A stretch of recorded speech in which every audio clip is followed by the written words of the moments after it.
অধিকারী সাম্প্রতিক সময়ে বেশ কয়েক বছর ধরে দেখা যাচ্ছে একটা অসুখ হয়েছে, ওটার নাম ডিসেম্বর ডিসঅর্ডার। প্রতি বছর ডিসেম্বর মাস আসলেই ও স্বপ্ন দেখে সরকার পড়ে যাবে। 2023 থেকে এটা চলছে। প্রথমবার একের পর এক ডেট দিয়েছিল, গত বছর সরাসরি হুমকি দিয়েছিল, আর এবার বলছে বদলা হবে। বাংলার মানুষ যদি বদলা চাইতো তাহলে মমতা ব্যানার্জিকে 2011-তে আনতো না, কারণ মমতা ব্যানার্জি বদলা নয় বদল চাই স্লোগান দিচ্ছেন। তাই মমতা ব্যানার্জি রবীন্দ্রসঙ্গীত বাজিয়েছিলেন। শুভেন্দু অধিকারী নিশ্চিত থাকুন, 2026-এ যেদিন রেজাল্ট বেরোবে, রেজাল্ট বেরোনোর পরের দিন বা সেদিনকে রাত্রিবেলায় আমরা শুভেন্দু অধিকারীর বাড়ি শান্তিকুঞ্জের সামনে রবীন্দ্রসঙ্গীতই আবার বাজাবো, গণসঙ্গীত শোনাবো না। আপনি নিশ্চিন্ত থাকতে পারেন, আপনাকে আবারও রবীন্দ্রসঙ্গীত শোনাবো। ওই রবীন্দ্রসঙ্গীত আসলে তো আপনাদের গাত্রদাহ, রবীন্দ্রনাথের গানে এফআইআর করেন তো, এই আপনার জন্য রবীন্দ্রসঙ্গীতই তৈরি রাখবে বাংলার মানুষ। আপনার এই স্বপ্ন এই জীবনে পূর্ণ হবে। ওনারা প্রথম থেকে যে 1 কোটি রোহিঙ্গা, 1 কোটি লোকের নাম বাদ যাবে, এই সংখ্যাটা বলছেন কোথা দিয়ে?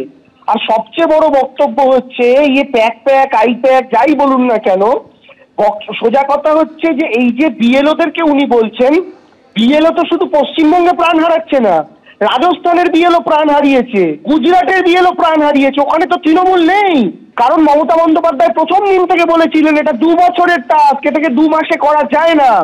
আপনারা বলেই খালাস যে সরকারি কর্মচারীদের করতে হবে, সেই মানুষগুলোর কি পরিস্থিতি হবে ভাবুন। সেদিনকে শোনেননি, আজকে তাদের এই পরিস্থিতি হয়েছে। আর 2 নম্বর বক্তব্য হচ্ছে যে আমার কথা, বাংলাদেশ থেকে যদি কোনো অনুপ্রবেশকারী ঢুকে থাকে তাদেরকে আটকানোর দায়িত্ব ছিল আপনার মোটা ভাইয়ের। সারদা থেকে বাঁচতে যার হাঁটু জড়িয়ে ধরে একদম মেটে সাপের মতো যার হাঁটু জড়িয়ে ধরেছিলেন বিজেপিতে যাওয়ার জন্য, তার দায়িত্ব ছিল, তিনি আটকাতে পারেননি। রিপোর্ট করার দায়িত্ব সেন্ট্রাল গভর্নমেন্টের ছিল, করতে পারেননি। সেই এসআইআর নিয়ে ফের হুঁশিয়ারি শোনা গেল শুভেন্দু অধিকারীর গলায়। তিনি বলছেন 1 কোটি নাম বাদ যাবে, কোনো বাংলাদেশি মুসলমান কিংবা রোহিঙ্গা এখানে থাকবে না, ভুয়ো ভোটার থাকবে না, বাংলাদেশ থেকে আসা হিন্দুরা শরণার্থী অনুপ্রবেশকারী নয়, তারা থাকবে। উত্তরপ্রদেশ, অসম, গুজরাটে যা হয়েছে এখানেও সেটাই হবে। শুধু এসআইআর এর কাজটা ঠিকঠাক করে করুন। আমাদের সঙ্গে ওদের তফাৎ কত? আমরা 2,33,27,000, ওরা 2,75,00,000। এসআইআর এ লিখে রাখুন, যতই আইপ্যাক ব্যাকপ্যাক করো না কেন, বাবার সঙ্গে মায়ের সঙ্গে, বাবাকে শ্বশুর, শ্বশুরকে বাবা, আর জামাইকে ছেলে, ছেলেকে জামাই বানাও না কেন, 1 কোটি নাম উড়ে যাবে যাবে যাবে যাবে যাবে। কোন মৃত নাম থাকবে না, ফেক ভোটার থাকবে না, ডবল ট্রিপল এন্ট্রি থাকবে না। বাংলাদেশ থেকে যে হিন্দু এসেছে তারা অনুপ্রবেশকারী নয়, তারা শরণার্থী, তারা থাকবে। বাংলাদেশের মুসলমান আর রোহিঙ্গারা পালাবে। কার্বলিক অ্যাসিড ঢেলেছে ইলেকশন কমিশন গড়তে, পিল পিল করে পালাচ্ছে। আমি বলি এদের জেলে দেওয়ার দরকার নেই, ভাগ, পালা, তাড়াতাড়ি পালা, নইলে আসামে যা হয়েছে, ইউপি গুজরাট যা করেছে, এখানেও বিজেপি সরকার এলে এই অবৈধ অনুপ্রবেশকারীদের রাখবে না। এসআইআর শুরু হওয়ার পর থেকেই বাংলা থেকে বাংলাদেশে পালাচ্ছেন শয়ে শয়ে বাংলাদেশি অনুপ্রবেশকারী, যারা কয়েক বছর আগে বাংলাদেশ থেকে সীমান্তে অবৈধভাবে ভারতে প্রবেশ করেছিলেন, তারা এবার বাংলাদেশে পালাচ্ছেন। সীমান্তের ওপারে যেতে 3-4 দিন ধরে অপেক্ষায় রয়েছেন শয়ে শয়ে বাংলাদেশি। তারা স্বীকার করছেন যে ভারতীয় নথি তাদের কাছে নেই, তাই থাকা যাবে না। কেউ বলছেন যে 2 বছর আগে এসেছি, চোরাই পথে এসেছি, এনআরসি হবে, থাকতে পারবো না, বাংলাদেশের সাতক্ষীরা জেলায় বাড়ি, এরকম স্বীকার করছেন অনেকেই। কেউ আবার বলছেন 7 বছর, 8 বছর কিংবা 9 বছর ধরে বাংলায় ছিলাম, ভয়ে চলে যাচ্ছি। অর্থাৎ এসআইআর শুরু হওয়ার পর থেকেই বাংলাদেশ থেকে আসা অনুপ্রবেশকারীরা আতঙ্কের মধ্যে রয়েছেন। এখন তারা যেন কোনো প্রকারে বাংলাদেশে যাওয়ার জন্য অপেক্ষায় রয়েছেন হাকিমপুর সীমান্তে।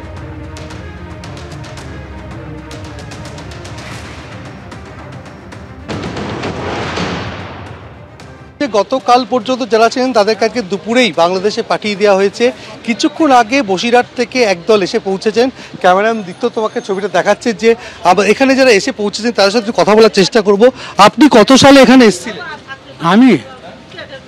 আমি বাজে এই 9 বছর পরে, মৃত্যু কথা বলবো কেন। কিভাবে এসেছিলেন? চোরাইভাবে এসেছিলাম। কত টাকা দিতে হইল? ও 2,500, দুজনে 5,000 টাকা দিতে হইল। আপনার নাম? কিরামত আলী। এখানে কি কাজ করতে? এখানে বাজে আমি এখন ওই মিথ্যে কথা বলবো না, আগে কাঠামো কাজ যেটা ওটা করতাম, এখন আমি ওই যা বাড়ি তাই একটু আধে করি, বোন চাওয়া এরা ওটা করি। চলে যাচ্ছেন কেন এখান থেকে? এখানে সব থাকতে দিচ্ছে না, সব বলছে এখানে বলতে থাকা যাবে না, কেন থাকা যাবে না? কাগজপাতি নেই তাই সব বলতে কাগজপাতি নেই তাই। কাগজ নেই কোনো আপনাদের? না বাবা, আমাকে কোনো কাগজপাতি নেই। না কি করার চেষ্টা করো কি জন্য বাবাজি বলেন?